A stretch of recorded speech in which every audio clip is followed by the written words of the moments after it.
Good morning. It's good to be with you as we continue together in our time in Proverbs. As we begin this new year together, we're going to be looking at a chapter of Proverbs every day. We'll combine some Proverbs for the weekend sessions, but that way we'll cover all of it. But over the course of this next month, January, in this new year, we'll be looking at a different proverb each day. So today, our third day of January, we're going to be looking at Proverbs chapter 3. Now, Proverbs 3 has, I don't know if these are the most, Proverbs 31 probably is the most famous passage in the book of Proverbs, but Proverbs 3, 5, and 6 are some of the more well-known verses in all the Bible. And I would say maybe the most well-known passages in the book of Proverbs themselves. So, as we said the last few days, we're not going to read all of this chapter because this chapter has 35 verses. So, I would encourage you to click on the link that has this chapter. We can read it online, or if you're following with your own Bible, I would read all of Proverbs 3. But I want to just focus on a few key passages this morning. But especially, I want to focus on 3 verses 5 and 6. When I was at Colin a million years ago, back when the Earth's core was still cooling, we had a little drama group that would go out and perform Christian skits in different churches. This is in the 90s when, back when there's still a lot of youth choirs and a lot of church drama teams.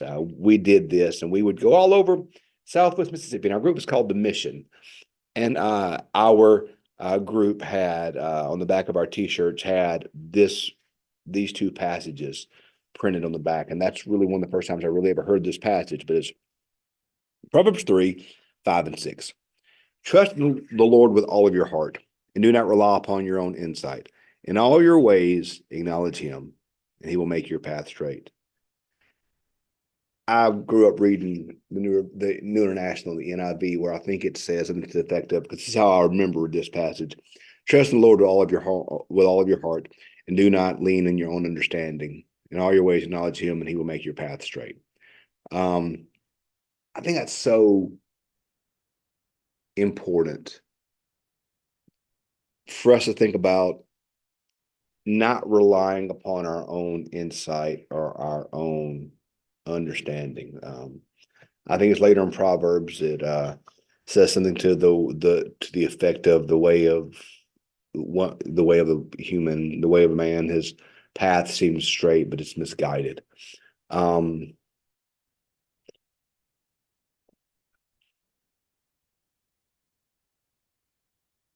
think this passage tells us two key things. First is to understand the brokenness of our own understanding or our own insight. It's so common for us to think that we know everything. So common for us to think that we have everything that we understand all things, that we've got it all figured out. It's so common. It's so normal for us as humans to think that we know everything. And that's a fool's errand, to think that we understand and we know everything. If we rely upon our own understanding and our own wisdom and our own strength, we will get it wrong. And that's why I think this verse is so key, because it tells us to trust in the Lord with all of our heart, to trust in His way, in His understanding. And I think about that a lot, how I'm so much more faithful. I'm so much more at peace. I have so much more understanding when I'm truly immersed in God's word, or when I'm truly reading or praying, or really trusting in God with my own heart. But our temptation all the time is to trust in our way, and that we have it all figured out, particularly if you're an overthinker. Some of y'all are blessed out there not to be overthinkers. And if you're not an overthinker, man, oh man, you have been blessed by God, because faith tends to come a bit easier for you. I'm an overthinker. I said this before. Me and Holly are wired completely different. She just trusts and has faith in a way that I struggle with, and so she doesn't overthink everything. She just tends to trust in God a lot easier than I do. Whereas I want to think about everything and work through everything, come up with contingencies, and thoughts and plans and ideas and schemes and dreams and all these type of things. And sometimes I can get too smart for my own good. Sometimes I can spend more time asking God to bless my plans than instead of seeking his will to do his plans.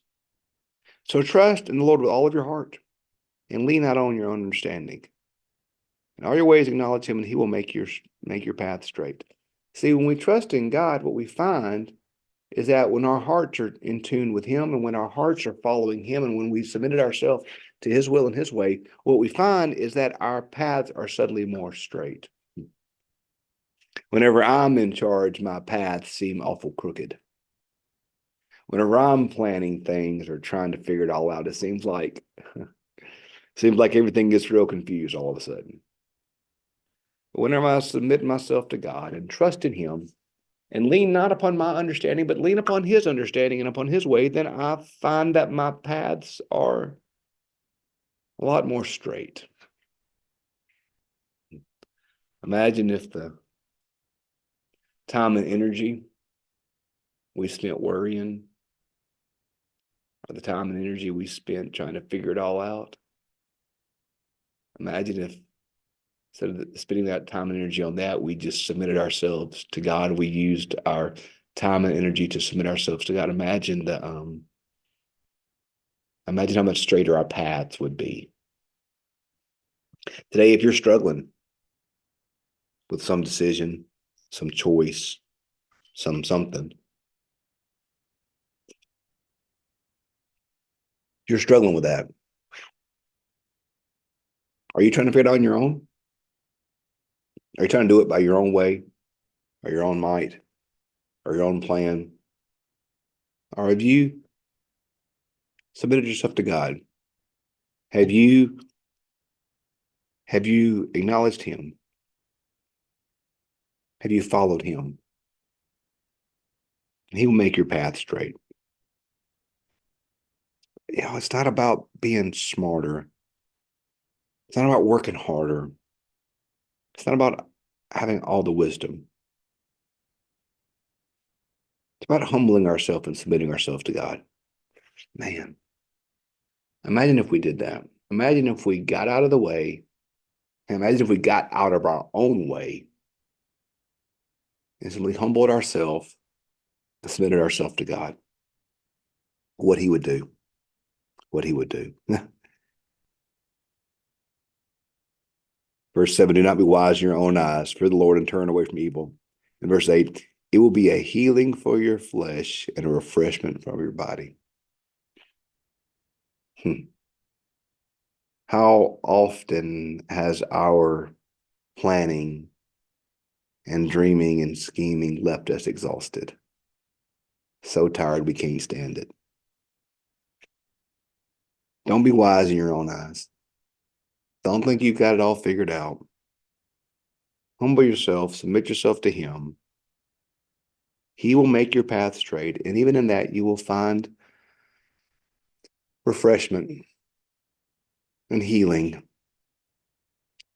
Honor the Lord with your substance, and he will fill your barns. Your vats will be bursting.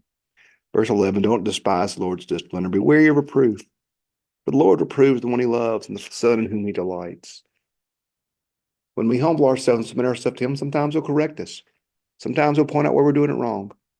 But in the same way, we as parents want our children to do right, and we teach and love and even discipline them, God does that to us as well.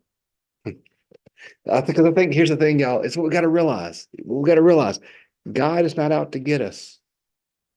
God's plans are not bad. God's plans are life-giving. God's not out to crush us or destroy us or even condemn us. John 3:17. God's out to give us life.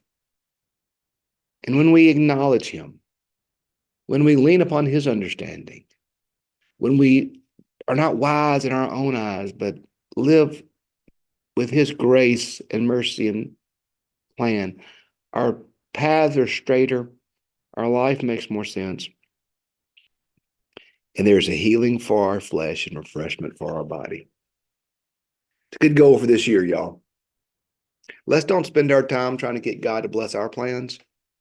Let's spend our time acknowledging Him, acknowledging His way, and He'll straighten our paths.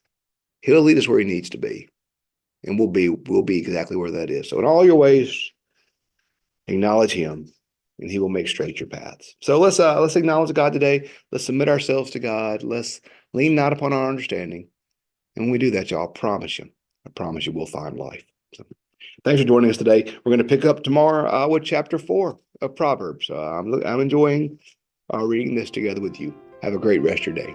See you in the morning.